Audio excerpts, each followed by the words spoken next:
they do nothing. They do nothing all day but collect a paycheck. So at this point, it's like, why keep them?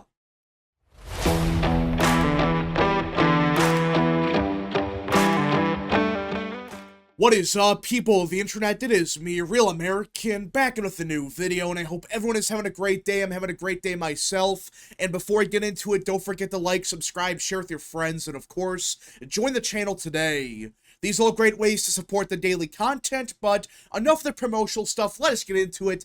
Because Donald Trump has single-handedly upended the entire system, and I know it's very early, like it's been, 9 days? So, it's very early into his second term, and a lot of stuff could happen, and I'm assuming that, yeah, the next 4 years, Trump's gonna do even more.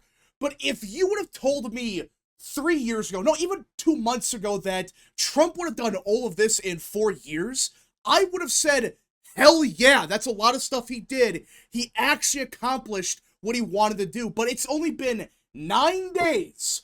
And Trump has already accomplished so much at draining the swamp and upending the system completely. And, well, the news keeps piling up. Look at this. Trump's administration is officially offering buyouts to all federal workers. Yeah, this is real. This is not some speculation. This isn't a rumor. It is confirmed that, yeah, the Trump administration is trying to get rid of as many federal employees as they possibly can. The White House issued a memo Tuesday offering to pay federal workers who don't want to return to the office through September 30th, as long as they resign by February 6th. So in other words, if you resign by February 6th, you can get paid till September 30th, which is what, like 8 months? So the Trump administration, they're basically telling people, okay, a chunk of you are probably gonna get fired anyways, but if you resign right now, we will pay you till September 30th of this year. So that's 8 months worth of pay to these people. And that's a good thing because we got to get rid of some of these people. A lot of these people in the government, they do nothing. They do nothing all day but collect a paycheck. So at this point, it's like, why keep them? Why do we keep these people if they don't want to work? So we're offering them an opportunity. Okay, you don't want to work? Fine. Resign right now, and we shall pay you till September 30th. And basically nothing would change, because the vast majority of people that are going to take this offer, they already do nothing. They just sit all day and just collect a paycheck. The action, first reported by Axios, marks an acceleration of President Trump's already unprecedented purge of the federal workforce, which is a good thing. We've needed a purge in the federal workforce for decades. I mean, we should have done this a long time ago. I mean, it's gotten insane now, but we should have done this 30, 40 years ago at a bare minimum. But finally, we have someone in the White House taking their job seriously and saying, okay, you're all gone. You're all fired. The Office of Personnel Management described the offer as administrative leave with pay and benefits. More information was shared by OPM later on Tuesday online in a memo titled A Fork in the Road. Employees who wish to resign were told, 1. Select reply to this email. You must reply from your government account. A reply from an account other than your government or .mil account will not be accepted. So basically, this is a real thing. It's not just some random speculation. No, it's a real email sent to, I believe there's 2 million federal employees that they sent this to. And they're basically telling them, you have a week. You have 1 week to make your decision. Either you resign now, or a large chunk of you are going to get fired in 2 weeks, and you're going to get nothing.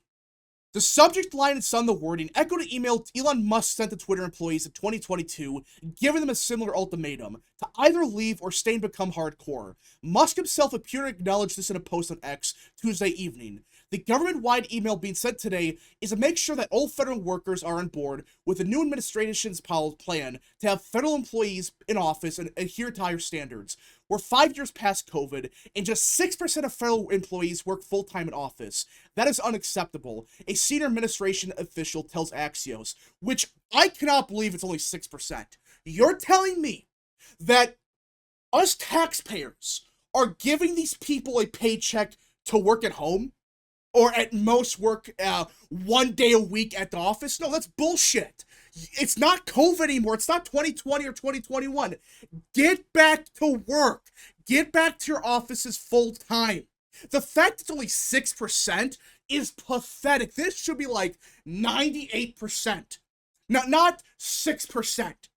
The fact that it's only 6%, I thought it was much higher. Like, I knew there were a bunch of employees that were working at home, but I thought, okay, maybe it's, 30% that work full-time in office. No, it's 6%. The White House expects 5 to 10% of federal employees to accept the offer, which would potentially mean hundreds of thousands of people. Good. We need this. Oh, these people, they don't do anything anyways. What's the point? They're probably gonna get fired in a month anyways, so why should they stay? If they don't do anything, if they refuse to go back to work, why keep them? The administration projects that buyouts could ultimately save taxpayers up to $100 billion a year.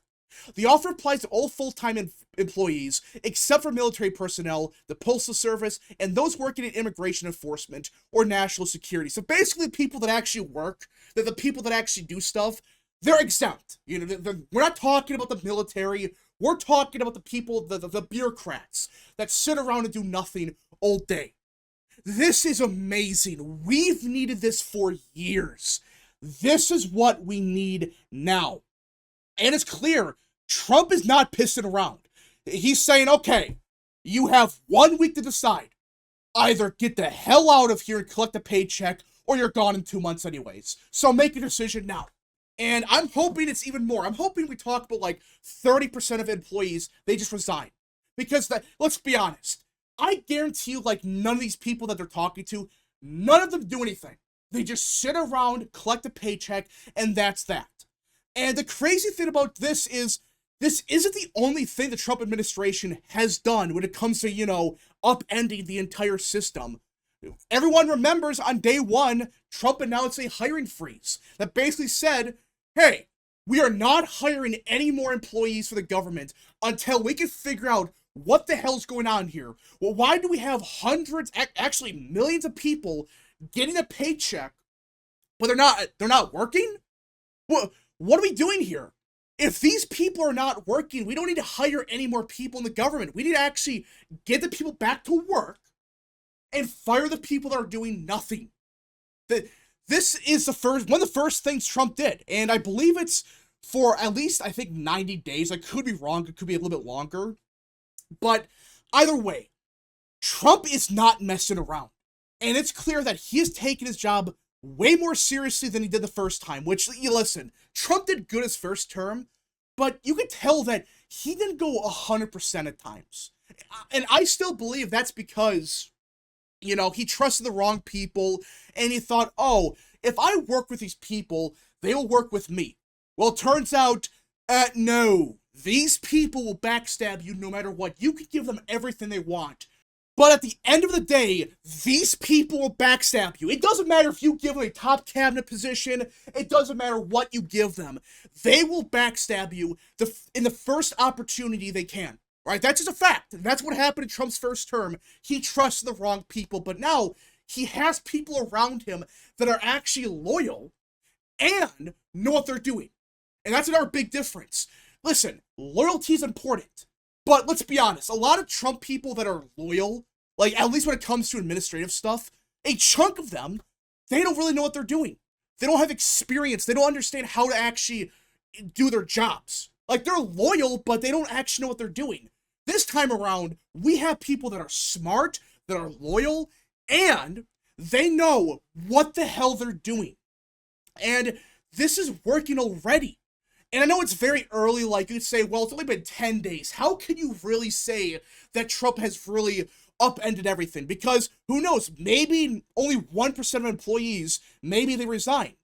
Well, we don't really have enough metrics out there to indicate how it's really going, except for one. And this comes from the Department of Government Efficiency. Those are saving the federal government approximately $1 billion a day, mostly from stopping the hiring of people into unnecessary positions, deletion of DEI, and stopping improper payments to foreign organizations, all consistent with the president's executive orders. A good start, though this number needs to increase to $3 billion a day. Which, by the way, thank God that we have this mentality in the government, where it's like, okay, we're doing a good job, but we need to do even more. We haven't had that in God knows how long, where we had people in the government saying, okay, we're doing a good job, but we should do even more. Tom Homan, the border czar, he went on Fox News last night and said, yeah, we're deporting around 1,000 people per day, but that number should be 5,000, 6,000 every single day. Either way, the first part's important because they mentioned that right now, in just a week, they're saving $1 billion every single day. And that's because they're not hiring random people. They are getting rid of DEI crap. And now, more than likely, with this, a lot of these employees getting fired or they're going to resign in a week, they could actually save us hundreds of billions of dollars every single year. Which again, federal spending is not everything, but it is an indicator that, yeah, Trump is actually cleaning up the waste. He is getting rid of worthless people in the government. He's actually saving money. It's an indicator because for years we spent money on God knows what. Hundreds of billions, probably actually trillions of dollars every year, and half of it's going to God knows where. That's just the honest truth. But now, we're actually saving money. We're getting rid of worthless positions. We are stopping DEI. We're firing people. He is upending the system in what, day 9? Before he signed any real legislation, before any of that, he's already done so much. And if this continues and they actually reach their goal of saving $3 billion per day, that would be huge. Now, will it actually happen? We got to see what happens for sure, but I am liking the sounds of this, where we're actually doing something. We're not just sitting back and saying, oh yeah, we'll worry about it in 5 years. No, on day frickin' 1, Trump is doing his job. Elon Musk and the people at Doge, they're doing a great job as well. They're figuring out, where's the money going? Who should we get rid of? Why the hell are we spending money on frickin' God knows what? This is a good start. And the best part about this, if Trump really gets this through where he fires like 20% of federal employees and they've really got these worthless programs, the next Democrat president is going to have a very tough time bringing this crap back because now it's at the forefront. If he signs an executive order of saying, oh yeah, bring back DEI, bring back these worthless government workers, spend money on God knows what, everyone's going to know about it. They can't just say, oh, well, we hid this behind the scenes and no one knows about it. No, people will know. And it would take a long time to rebuild all these programs that Trump is destroying on day 1. That's the honest truth. The next Democrat president can't just on day 1 bring all this back. He just can't. It's just logistically impossible. Or I should say impossible, just so difficult that by the end of their term, they would have brought back maybe 5% of it. Because it is much easier to get rid of programs like this than it is to actually implement it, to bring it back. So that's why this is huge. The next Democrat president will not just say, yeah, all this is back, we're going to spend $100 trillion a year on crap, no, you can't do anything about it. No, you're not going to be able to do that day 1. It would take decades to bring this stuff back. That's why these changes, long term, I don't see them being really, you can't really get rid of them. These changes are kind of permanent, at least for the next couple of years.